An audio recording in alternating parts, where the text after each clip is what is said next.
I love Deadpool and Wolverine. I think it's a great movie, but let's keep it a buck. This is 100% the worst Wolverine we have ever seen. Did I get you there? Yeah, obviously, when I say this is the worst Wolverine, I don't mean by performance. As a matter of fact, I think this was Hugh Jackman's second best, if not best, performance as Wolverine, and he did a magical job of capturing, honestly, the worst Wolverine we have seen in a long time. He is extremely depressed, he is a complete drunkard. Dude couldn't even get his claws up when Deadpool first showed up. He is 100% the worst Wolverine in the multiverse in the films, because I guarantee you if we go look at comic books, I can go show you somebody worse. Looking at you, Ultimate Wolverine. But looking purely at the movies, it is very clear to me that this Wolverine is nothing more than a failure. Sure, we've seen evil Wolverines, we've seen ones that are just dickheads, right? But with this movie, what we're seeing is a complete failure. And for a majority of the movie, we don't really know the reason as to why he's such a gigantic failure, but we are given a few hints here and throughout. And as well, one of the things I think this movie does very well is it shows that Logan is severely depressed. He is often trying to get into fights with Deadpool throughout the movie just to feel something. And as well, we see him constantly drinking, to the point that I believe this version of Wolverine is a truly dependent alcoholic. As at one point in the movie, dude is literally going crazy looking for alcohol in the void, to the point that he needs alcohol so badly, he is literally willing to drink wound disinfectant just to get some of the alcohol into his system. He is dependent on it completely, and I think it's partly because he wants to drink away the pain. Now obviously, we definitely saw this, especially if you watched the Wolverine movie, yes, that's the name of the movie, from about 2013, but not to this level. We see Wolverine desperately dependent on alcohol, and we'll see him drink throughout a majority of the movie. I don't think he spends even a quarter of it sober. And we often see him lash out in a more extreme manner than personally what I'm used to for a Wolverine character, especially at Deadpool specifically. As a matter of fact, during one of their arguments in that Honda Odyssey, it truly felt like Wolverine was projecting a little bit as to when he was insulting Deadpool. That bald chick was right about one thing. You will never save the world. You couldn't even save a relationship with a goddamn stripper. And motherfucker, I wish I could say you die alone, but it's one of God's best jokes that you can't die, except it's on all of us. So of course, that just kind of leads to the obvious question of what did Wolverine do exactly that was so terrible? Because throughout the movie, he's hyped up as though he's the worst, as though he's this miserable, terrible guy. And so the question is, what did he do that's terrible? And unfortunately, the movie kind of did a piss poor job of answering that question, especially with its better explanation later into the movie, simply because I couldn't hear it while I was at the theater, and I didn't really understand it until I watched the movie back. This version of Wolverine not only abandoned the X-Men, but he also got their names defamed and made mutant kind hunted even worse than previously. Used to beg me to wear it. So did Jean, Storm, Beast. All of them. Wanted me to be part of the team, but I wouldn't. Told them they all looked fucking ridiculous. I couldn't have them thinking I wanted to be there. Being a part of the team, wearing the stupid costume, doing all these things was never for Logan. And so he would constantly push back on them and essentially abandon them. He's not too dissimilar to how we see Logan in both X-Men 1 and 2 from the original Fox X-Men movies. And that's what I think makes it so sad, is that he's not too dissimilar from the guy that we grew up watching, the guy we came to know and love, the one who would sacrifice his life to save Laura Kinney later in the future. And we don't see that from this version of Logan. Instead, we see a broken shell of a man who doesn't believe he was worth anything more than being a weapon and a monster.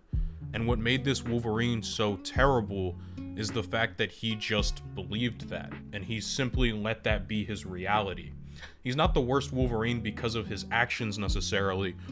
He's the worst Wolverine because of his inactions. And because of his inactions, he then decided to take away everything from any other mutant by going on a killing spree. He didn't just kill the bad humans, he killed indiscriminately. He lost complete control of himself. And Cassandra Nova plays on that when she goes into Logan's mind space. When she enters Logan's mind space, all we see is hundreds of dead mutant graves. It's clear that this entire event weighed on him so heavily that it basically turned him into nothing more than a shell of himself. I started killing, and I couldn't stop. I didn't want to stop. All those bad men. It's not just the bad ones. My little animal. I turned the whole world against the X-Men. It was that scene in particular that I felt was one of the most impactful in the entire movie for Wolverine, but that I couldn't hear in the theater because the background music was so loud at my showing that I had no idea what he was even saying. And so I lost the context of why this version of Wolverine was so bad. But getting to watch the home release and get to watch it a few times, I've come to realize why he just was so terrible. So him deciding to show up with the rest of Deadpool's ragtag team in order to stop Cassandra Nova was so important to his character development, because this was Wolverine's way of letting go of what he did in the past and trying to move on as a better person. It even gets to the point that Logan doesn't even try to really fight Cassandra and instead speaks to her. He appeals to her emotions much the way Charles used to appeal to his. He genuinely wants to be the example that Charles set for him and to be the man that Charles believed Wolverine could be. And I think that's something that also weighed heavily on his mind, was that he never got to be that person necessarily, no matter how much he wanted to be. And that's why he was so hell-bent on sacrificing his life in order to save the multiverse. Deadpool wanted it to be him, but so did Wolverine. Wolverine wanted Deadpool to be able to go back to his family, to go back to something he has, because to Logan he has nothing left outside of giving his life to be this hero.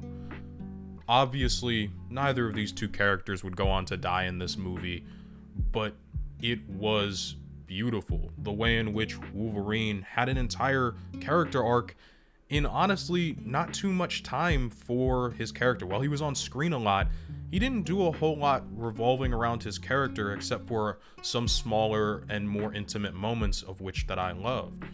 And it's really Laura Kinney's speech to Wolverine previously in the movie that I think sticks out to me the most, especially on a rewatch in which we hear one of her dialogue lines in Wolverine's dying, quote-unquote dying moments, that we didn't hear at the original exchange. The Wolverine is a hero in my world.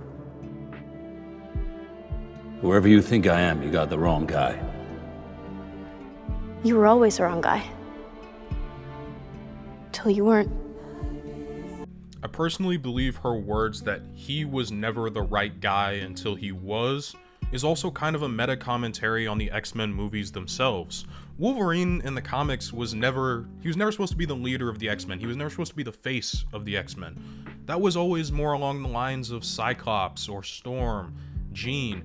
He was never meant to be the face. He was never meant to lead the team. He was never the right guy. But the movies made him the right guy.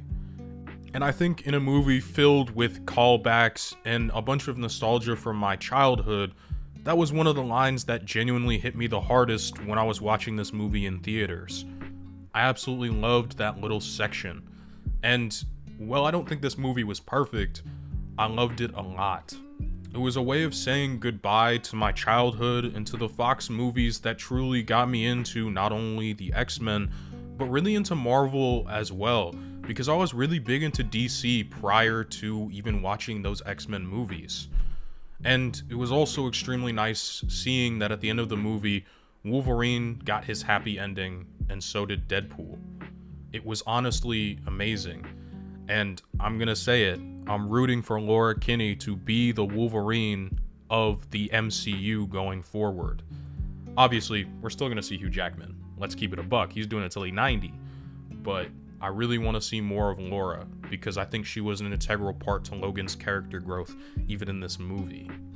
I really enjoyed this movie. It wasn't perfect, but I truly loved it for what it was. And eventually, I do want to cover Deadpool's portion of this movie on this channel, but, you know, I'm just gonna make him wait a little bit for all the times he's fucked with my videos. Regardless, I just want to say thank you to all of you guys who've watched the video this far. I truly appreciate it. Once again, just wanted to thank you all for watching. If you like this video, please leave a like. It helps out a lot. If you want to subscribe, it's free. You could always unsubscribe later. If you dislike the video, please leave a dislike. Then leave a comment down below letting me know why you don't like the video. Constructive criticism helps me to make better videos for all of you. Finally, I do run a Patreon in which you can support me. You can see these videos unedited, early, and you can see my original vision for the video if that's what you'd like. It starts at about $1 a month, and I do offer other tiers, such as a $5 and above tier, in which you get shouted out at the end of each and every one of my videos, just like these lovely people right here, starting with E. Siebert, then on to Gabriel LaFontaine, Transgers1, Video Gamer 75, Golden Boy 420, Dakota Rawson, Donovan Gomez, and of course MC Bomb 27. You guys are amazing. I hope you all have an absolutely fantastic day.